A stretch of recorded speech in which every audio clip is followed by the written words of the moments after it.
Robert Morris, Jr., a founding father of the United States, was a Liverpool-born American merchant who financed the American Revolution and signed the Declaration of Independence, the Articles of Confederation, and the United States Constitution. He was elected to the Pennsylvania Assembly, became the chairman of the Pennsylvania Committee of Safety, and was chosen as a delegate to the Second Continental Congress, where he served as chairman of the Secret Committee of Trade, and as a member of the Committee of Correspondence. From 1781 to 1784, he served as the powerful superintendent of finance, managing the economy of the fledgling United States. As the central civilian in the government, Morris was, next to General George Washington, the most powerful man in America. His successful administration led to the sobriquet, financier of the Revolution. At the same time he was agent of marine, a position he took without pay, and from which he controlled the Continental Navy. He was one of Pennsylvania's original pair of U.S. senators, serving from 1789 to 1795. He invested a considerable portion of his fortune in land shortly before the Panic of 1796 to 1797, which led to his bankruptcy in 1798. And he spent several years in debtor's prison, until Congress passed a bankruptcy act to release him. After he left prison in 1801, he lived a quiet, private life in a modest home in Philadelphia until his death in 1806. Early life. Morris was born to Robert Morris, Sr., and Elizabeth Murfitt in Liverpool, Lancashire, England, on January 20, 1734. At the age of 13, Morris immigrated to Oxford, Maryland, to live with his father, who was a tobacco factor. As a youth, Morris was provided a tutor and was a quick learner. His father sent him to Philadelphia to study, where he stayed with Charles Greenway, a family friend.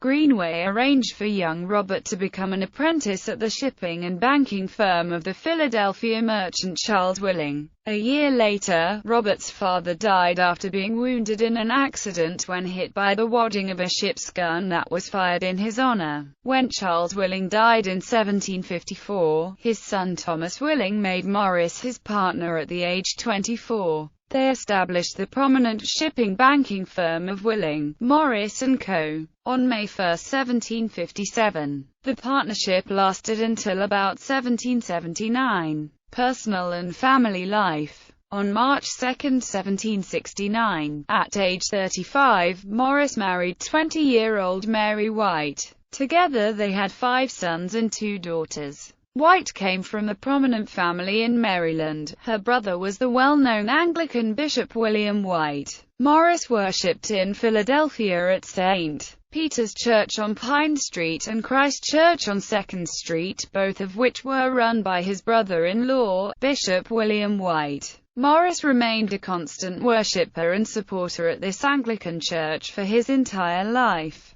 Both Morris and his brother-in-law William White are buried at Christ Church, Philadelphia, in the churchyard located at 2nd and Market. Because of the locations and reputations of Christ Church and St. Peter's Church in Philadelphia, they served as places of worship for a number of the notable members of the Continental Congress, sometimes including George Washington. Shipping and slavery. In 1757, Morris became a business partner with Thomas Willing. Their partnership was a merchant firm with interests in shipping, real estate, and other lines of business. The partnership was forged just after the 7 Years' War began, which hindered attracting the usual supply of new indentured servants to the colony. Potential immigrants were conscripted in England to fight in Europe, and the contracts for those already in the colonies in America were expiring. Indentured servants could legally break their contracts to join the British forces to fight against the French and their Indian allies. At the same time, the British Crown wanted to encourage the slave trade to enrich the king's friends. While Morris was a junior partner and Willing was pursuing a political career, the company Willing, Morris & Co.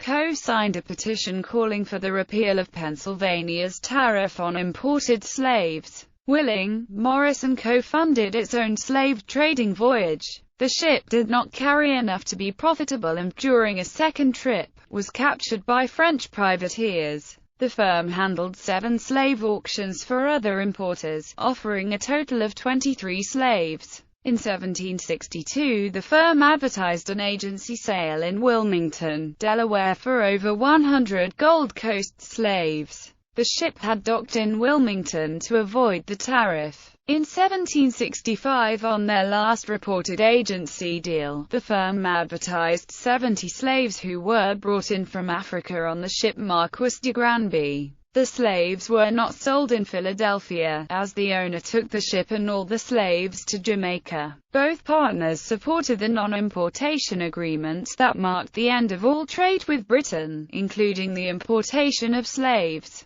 They became advocates for free trade, which would end the kind of trade restrictions that gave rise to the business. As a government official, Morris tried to tax the domestic slave trade, and to lay a head tax on the slaves payable by the owner. His efforts were resisted by the Southerners, who fought all his measures. Pennsylvania passed a law for gradual abolition of slavery in 1780. Philadelphia County has no slave registrations, making it impossible to determine who in Philadelphia owned slaves in 1780. Willing, Morris & Co. Ships traded with India, the Levant, the West Indies, Spanish Cuba, Spain, and Italy. The firm's business of import, export, and general agency made it one of the most prosperous in Pennsylvania. In 1784, Morris, with other investors, underwrote the voyage of the ship, the Empress of China, the first American vessel to visit the Chinese mainland. Among the investors were Samuel Miles, who built his sugar refinery in Philadelphia, John Holker, French agent, and Daniel Parker, merchant. The ship embarked from New York Harbor for China on General Washington's birthday, February 22, 1784. In 1786, Washington wrote to Morris discussing his hopes for the democratic process bringing an end to slavery. His reference to how escaped slaves made their way to the North is taken as the first reference to the Underground Railroad.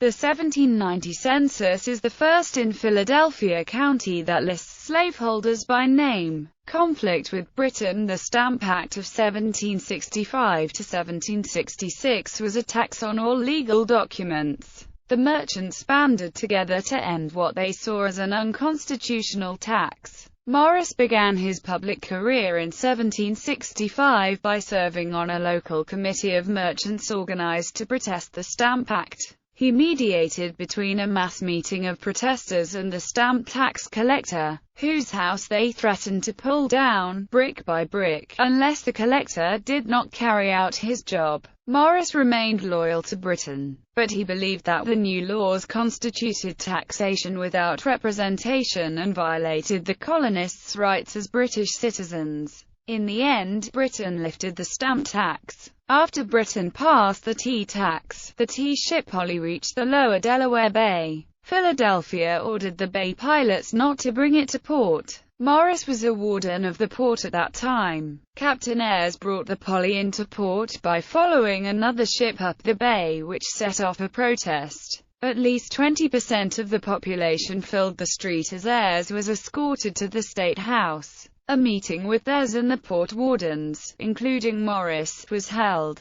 Ayres agreed to leave Philadelphia without delivering any taxed tea.